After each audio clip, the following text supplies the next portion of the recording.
A veces la vida nos quita lo que más amamos, no para castigarnos, sino para protegernos de algo que aún no vemos. ¿Cuántas veces maldijiste un final sin saber que era el principio de tu salvación? El destino no siempre grita, a veces susurra con la voz del silencio, en un valle escondido entre montañas, donde el viento huele a tierra húmeda y los amaneceres parecen eternos. Vive don Elías, un campesino que ha aprendido a escuchar lo que el tiempo calla. Su vida sencilla parecía hecha solo de rutina y tierra, hasta que un día lo perdió todo, sin imaginar que aquella pérdida era, en verdad, la semilla de su propósito. En una aldea rodeada de cerros verdes, el amanecer siempre llegaba tibio, pintando los campos con un resplandor dorado. Allí vivía don Elías, un campesino de rostro curtido por el sol y manos de barro. Su riqueza no estaba en lo que poseía, sino en lo que sabía cuidar. Cada mañana saludaba a su mulo, al que llamaba Sombra, un animal fuerte, noble, con el brillo de la lealtad en los ojos. Sombra era su compañero en la faena, pero también en los silencios donde el alma encuentra descanso. Decía Elías que quien aprende a escuchar al campo, aprende a escuchar la vida. Y así vivía, en calma, en gratitud, en diálogo con la tierra. Pero un amanecer distinto rompió la armonía del valle. Elías abrió el corral y halló la puerta abierta, la soga suelta, las huellas que se perdían entre el polvo. Sombra había desaparecido. Buscó por los senderos, por el río, por las colinas. Nada. El eco fue su única respuesta. Los vecinos, con tono burlón, murmuraban: «Eso le pasa por encariñarse con un animal. Si lo hubiera vendido al hombre rico, hoy tendría fortuna». Elías, sereno, solo bajó la mirada y respondió: «No digan que es bueno o malo tan pronto. El tiempo aún no ha hablado». Aquella frase, sencilla como una semilla enterrada en silencio, sería la raíz de una enseñanza que el destino cultivaría con sus propias manos. La mañana amaneció distinta. El aire tenía ese silencio que antecede a las pérdidas. Elías salió del umbral de su casa, con la jarra de agua en la mano, y el primer rayo del sol pintó su rostro cansado de campo y esperanza. Todo parecía en su lugar, excepto el sonido del corral. La cuerda colgaba vacía, y las huellas del mulo se perdían entre el polvo húmedo. Sombra, su compañero de años, había desaparecido. Elías miró el horizonte con la calma de quien ya ha aprendido que el tiempo no explica sus designios de inmediato. Lo buscó por los senderos, llamó entre los cerros. Solo el eco devolvió su voz. Los vecinos, al enterarse, llenaron la plaza de murmullos. Eso le pasa por no venderlo. Tanto apego por un animal. Elías escuchó sin responder, como un árbol que no discute con el viento. Regresó al corral vacío y posó una mano sobre la cerca.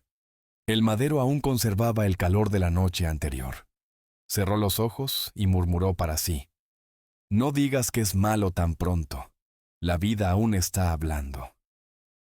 Mientras el sol se alzaba sobre el valle, su sombra se extendía sobre la tierra seca. En esa quietud, el silencio se volvió oración sin palabras, una espera que no dolía, sino que respiraba.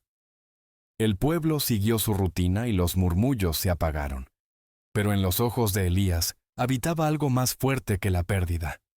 La certeza de que, aunque el mundo lo llame desgracia, a veces la vida solo se está preparando para enseñar. Pasaron los días, lentos como el cauce de un río cansado. Elías seguía trabajando la tierra, con la misma calma de siempre. No maldecía ni se quejaba, solo dejaba que el viento barriera los pensamientos que dolían. Cada tarde miraba el horizonte, y aunque no lo decía en voz alta, en su mirada aún habitaba una pequeña llama de esperanza. Una mañana, cuando el sol comenzaba a teñir de oro las lomas, un sonido interrumpió el silencio del valle. Era un relincho, firme, conocido. Elías alzó la vista y lo vio. Sombra, su mulo, regresaba trotando entre la neblina. Pero no venía solo. Detrás de él, un grupo de mulos salvajes avanzaba con paso fuerte, levantando una nube de polvo que brillaba como un espejismo. Elías quedó inmóvil, con los ojos húmedos. No dijo nada. Solo esperó a que Sombra se acercara, y al sentir su respiración tibia en la mano, entendió que la vida siempre guarda su propio ritmo. Al poco tiempo, todo el pueblo llegó a ver el prodigio. Los mismos que antes se burlaron, ahora hablaban de suerte, de fortuna, de bendición. Pero Elías, sereno, apenas sonrió.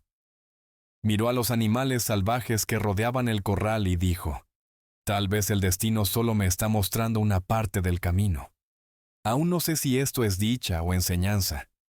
Esa noche, mientras el viento rozaba las tejas y los mulos dormían bajo la luna, Elías sintió una paz extraña, como si el universo respirara con él, guardando todavía un secreto que solo el tiempo sabría revelar. El amanecer llegó cubierto de bruma. El aire olía a hierba mojada y a desafío.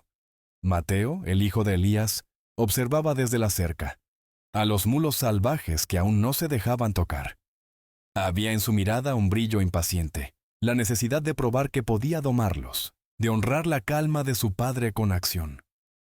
Con paso decidido cruzó el potrero, llevando una cuerda en la mano y la esperanza en el pecho. El animal más fuerte lo miró con desconfianza. Sus ojos oscuros eran dos brasas que advertían peligro. Mateo se acercó lentamente, murmurando palabras suaves, como si quisiera convencer al viento. Pero en un segundo, la bestia se alzó de golpe, y el tiempo pareció detenerse. Un relincho cortó el aire y el cuerpo del joven cayó con violencia. El silencio que siguió fue más hondo que el dolor. Elías corrió hasta su hijo, lo halló en la tierra húmeda, pálido, respirando con esfuerzo. Su pierna tenía una forma extraña, el hueso roto bajo la piel. El padre no gritó. Rasgó un trozo de su camisa, improvisó una venda, y con voz baja, como quien acaricia con palabras, dijo: «No digas que es malo tan pronto, hijo. El tiempo aún no ha terminado su trabajo». Mateo, entre lágrimas, apretó los dientes, sin comprender cómo podía su padre hablar con tanta paz. Afuera, el viento soplaba sobre los campos, y los mulos, en silencio, observaban la escena, como si también supieran que algo más grande estaba empezando a revelarse. El viento cambió de rumbo. Las montañas, antes silenciosas, comenzaron a devolver ecos de pasos, órdenes y llantos. Una guerra había estallado más allá del valle, y como una sombra larga, empezaba a extenderse sobre cada casa, cada campo, cada corazón. Los soldados llegaron con el amanecer. Sus botas levantaban el polvo que cubría los senderos, y su voz firme anunciaba lo inevitable.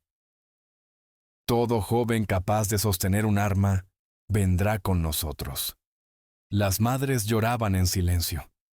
Los padres apretaban la mandíbula para no quebrarse.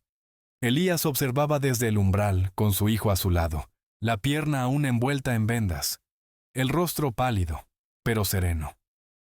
Los soldados lo miraron un instante y siguieron de largo. No podían llevárselo. Su cuerpo roto lo dejaba fuera de la guerra. Ese día, el pueblo se volvió un eco triste. Carros de madera partieron llenos de jóvenes, dejando tras ellos los gritos de las madres y el temblor de los niños. Elías, inmóvil, sintió un peso distinto en el pecho. No era miedo ni alivio. Era comprensión. Mientras el sol caía sobre el campo vacío, Elías miró a Mateo dormido, con el rostro iluminado por la luz del fuego. El crepitar de las brasas sonaba como una plegaria sin palabras. Recordó aquel día de la caída, el dolor, la impotencia, las lágrimas de su hijo, y en un susurro casi invisible dijo: «Ahora entiendo, viejo amigo. El tiempo no nos quitó, nos cuidó». Afuera, la noche se llenó del murmullo del viento entre los árboles. No había celebración, solo silencio. Un silencio que no dolía, sino que abrazaba. La guerra terminó como terminan las tormentas, dejando un silencio que no es paz, sino memoria. Los campos, antes verdes, ahora eran tierra abierta donde el viento contaba nombres. Las campanas del pueblo no sonaban por victoria, sino por ausencia. Elías se sentó junto al fuego con su hijo. Mateo ya podía apoyar la pierna, aunque el paso seguía lento. Ambos guardaban un silencio que no pesaba. Era un silencio lleno de gratitud. Afuera, la brisa movía las hojas del nogal, y el murmullo del campo parecía susurrar lo que las palabras no podían decir. Elías recordó la cuerda vacía en el corral, la caída, las burlas, el miedo, y comprendió que todo aquello había sido una sola lección escrita con distintos rostros. El tiempo, paciente y sabio, había movido cada pieza con precisión invisible. Nada fue azar, nada fue castigo. Solo el modo en que la vida enseña a confiar incluso cuando no entendemos. Mateo lo miró, con los ojos humedecidos. Padre, dijo, ahora entiendo tus palabras. Aquel día cuando me caí, maldije el dolor. Hoy sé que ese dolor me salvó la vida. Elías sonrió apenas, como quien reconoce una verdad sin necesidad de pronunciarla. Puso su mano sobre el hombro de su hijo y respondió en voz baja. Así trabaja el tiempo, hijo. Nos rompe un poco, para volvernos más completos. El fuego se apagaba lento, dejando brasas que parecían estrellas atrapadas en la tierra. En el aire, la noche respiraba calma. Y mientras el valle dormía, Elías alzó la vista al cielo y supo, sin decirlo, que el propósito no se busca, se revela. Gracias por llegar hasta aquí. Si algo en esta historia te habló en silencio, suscríbete a Mensajes con Sabiduría. Aquí las palabras no terminan, solo descansan, esperando encontrarte en el próximo amanecer.